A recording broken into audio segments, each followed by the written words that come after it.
Bismillahirrahmanirrahim. Assalamualaikum warahmatullahi wabarakatuh, and good morning everyone. My name is Amirah Zahra with student number 2005086083, and in this occasion I would like to explain to you the style, context, and register in EFL context. So the first one, we want to talk about the adversary as an influence on style. So the better you know someone, the more casual and relaxed the speech style you will use to them. People use considerably more standard forms to those they don't know well, or formal language, and more vernacular forms to their friends, or informal one to their friends. The speaker's relationship to the addressee is crucial in determining the appropriate style of speaking, and how well you know someone or how close you feel to them, or relative social distance or solidarity is one important dimension of social relationship. In this one, we want to talk about the age of addressee, that be the one of most crucial thing. So people generally talk differently to children and then to adults, though some adjust their speech style or accommodate more than others.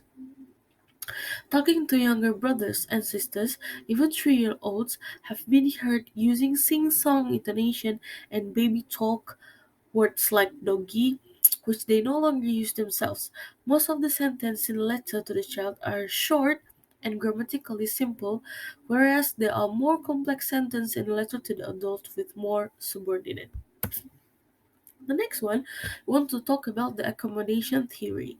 So the first one in accommodation theory, we want to talk about the speech convergence. So each person's speech convergence towards the speech of the person they are talking to. This process is called speech accommodation. It tends to happen when the speakers like one another, or where one speaker has a vested interest in pleasing the other or putting them at ease. Converging towards the speech of another person is usually considered a polite speech strategy.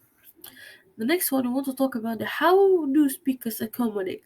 So when people simplify their vocabulary and grammar in talking to foreigners or children, they are converging downwards towards the lesser linguistic proficiency of their addressee. When a complicated technical message is translated for the benefit of someone who does not know the jargon, speech accommodation is involved. And then we want to talk about speech divergence in accommodation theory. So, deliberately choosing a language not used by one's addressee is the clearest example of speech divergence.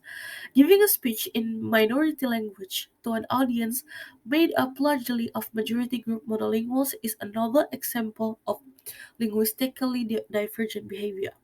Speech divergence does not always indicate a speaker's negative attitudes towards the adversaries. When the divergent forms are admired, divergence can be used to benefit the diverger.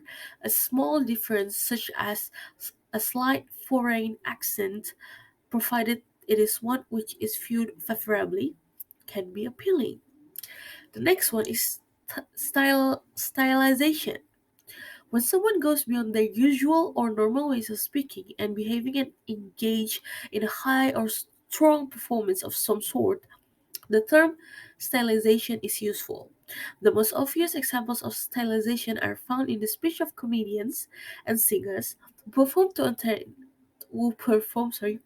entertain or amuse us.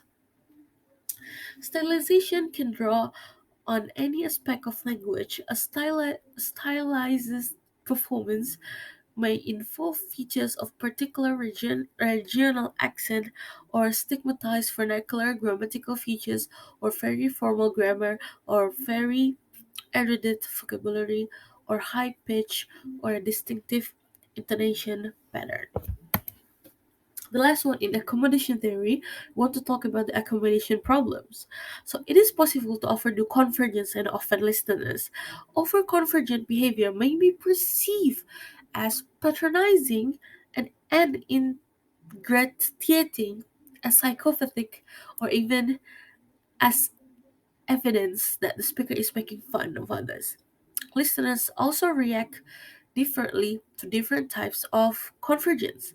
In general, Then, reactions to speech convergence and divergence depends on the reason people attribute for the convergence or divergence.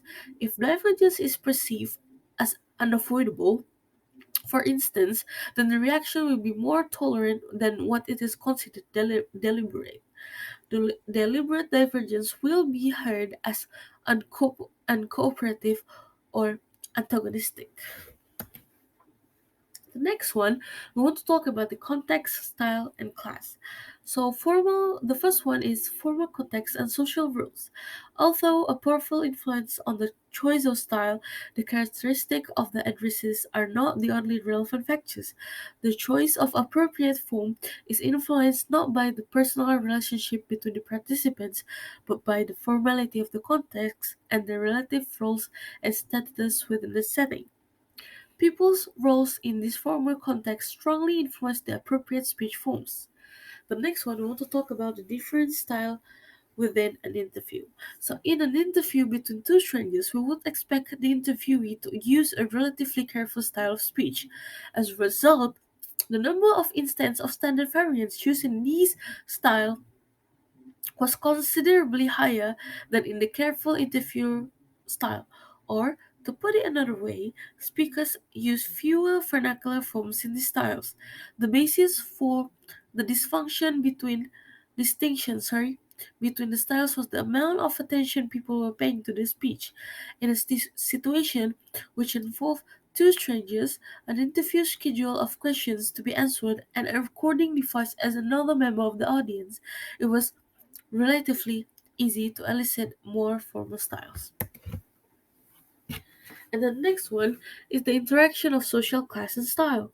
When we combine information about the way people from different social groups speak with information about the way people speak in different contexts, it is clear that features of social class and contextual style interact.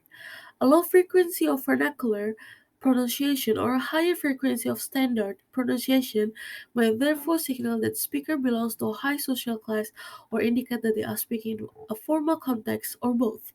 Generally, these two-pronged patterns involving social group and style is quite regular.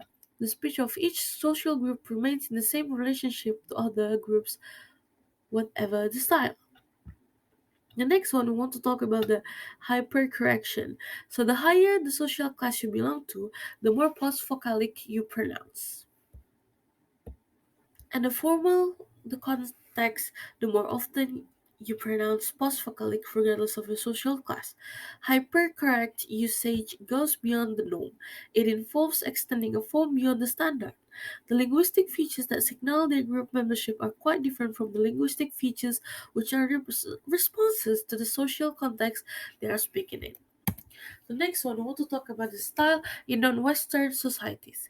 Before deciding which style of Japanese to use, Japanese speakers assess their status in relation to their addresses on the basis of such factors as family background, gender, and age, and even one day's age difference can be important, as well as the formality of the context. They then select from plain, polite, and differential styles. The choice of appropriate styles involve consideration of a range of word forms and syntax, and then the appropriate form of the verb, for instance, varies in different styles. Knowledge of the complexities of stylistic variation in countries like Japan and Korea is a sign of a person's educational level and social status. Better educated people have greater control of the various styles, so the social status of a speaker can be deducted from the skill with which they select and use the various styles of Japanese and Korean. So Japanese or Jawa in Bahasa is another example which illustrates the complexity of stylistic variation which can be found in languages. The choices facing a speaker of Japanese involve two ranked social dialects, within each of which there are three stylistic levels. In other words, both social group membership and social context influence the speaker's linguistic choices. In addition, there is also the possibility of phrasing and utterance an additional half level by various linguistic means. The next one, or the last one, we want to talk about the register.